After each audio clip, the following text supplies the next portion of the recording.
A bruised and embarrassed Pakistan post-Operation Sindoor is talking self-reliance and fiscal prudence. Prime Minister Shehbaz Sharif speaks of moving away from the metaphorical quote-unquote begging bowl. Ambitious infrastructure projects stand scrapped due to cited financial constraints as a massive debt burden takes center stage.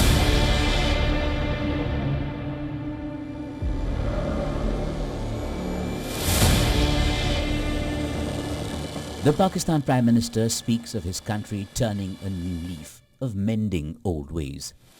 At an address to military officers in Quetta, PM Sharif acknowledged the country's economic challenges, highlighted the need for self-reliance through trade, investment and innovation. Sustainable development and collaboration become the theme. Can't carry this burden anymore, he said. China is the most time-tested friend of Pakistan. Saudi Arabia is one of the most reliable, trustworthy friend of Pakistan. And so are others, Turkey, Qatar, UAE. But let me make this point abundantly clear. They expect us now to engage them in trade, in commerce, innovation, research and development, education, health, investments, and profitable ventures, mutually beneficial. And they no more expect that we go there with a begging bowl. And I am the last person, along with Field Marshal Saeed Asim Munir, to carry this burden anymore on my shoulder, because it ultimately translates on the shoulders of this great nation. This comes incidentally days after the International Monetary Fund cleared a loan package of over $2.3 billion for Pakistan. India had objected to the grant, accusing Pakistan of using such funds to support terrorism. Pakistan has sought IMF support 25 times since 1958.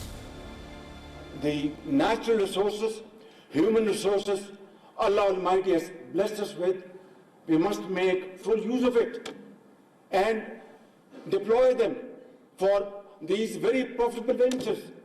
And if we are able to defeat terrorism, if we are able to put the nation together, which is united like never before, and if we are absolutely clear in our vision that we have to promote export-led growth, we must not promote those idling units in Pakistan. And then a couple of days later, this. Minister Ehsan Iqbal says at a coordination committee meeting that debt-ridden Pakistan will be scrapping 118 projects worth some 1,000 billion Pak rupees to pay back debts. As he points out a consistent decline in the national development budget and a failure to meet basic needs. As per latest figures released, Pakistan's external debt reached $131.1 billion in December 2024, compared with $133.7 billion in the previous quarter. China is the single biggest international lender at 19%, IMF 8.3%. The World Bank lent 14%. Short-term loans, multilateral and bilateral loans came from Saudi Arabia, UAE, Turkey, Azerbaijan and others. The silver lining is that Pakistan is talking about desperately needed fiscal repair. There's an admission that things are far from well, though whether there's an actual realization and will to do anything about it remains a different ballgame.